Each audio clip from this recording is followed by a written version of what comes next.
पती पत्नीच्या नात्याला काळीमा फासणारी धक्कादायक घटना घडली आहे। नाशिकमध्ये एका माथे फिरू पतीने आपल्या बायकोचे अश्लील व्हिडिओ काढून तिला चक्क डान्स बार मध्ये नाचवलंय। ही घटना समोर येताच संताप व्यक्त केला जातोय। याबाबत नाशिकच्या पंचवटी पोलीस ठाण्यात गुन्हा दाखल झालाय। दाखल तक्रारीनुसार बायकोला डान्स बार मध्ये जबरदस्तीने नाचवणाऱ्या आरोपी पतीचे नाव पवन गाडेकर असे आहे।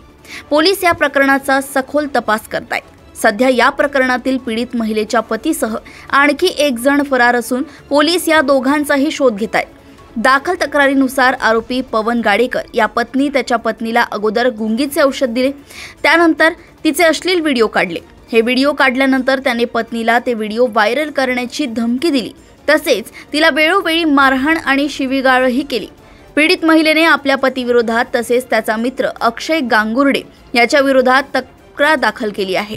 पोलीस आता या प्रकरणाचा तपास करत असून समोर आलेल्या या धक्कादायक प्रकरणामुळे चीड व्यक्त केली जाते। दरम्यान पोलीस या प्रकरणाचा सर्वच बाजूने तपास करत आहेत। पती पत्नीमध्ये अगोदर भांडणे होती का? पत्नीने केलेल्या आरोपात काही तथ्य आहे का? या प्रकरणात पतीच्या मित्राची भूमिका काय आहे? या सर्व प्रश्नांची उत्तरे पोलीस शोधतायत। त्यामुळे या प्रकरणात नेमकं काय घडणार आहे याकडे आता सर्वांचं लक्ष लागलंय।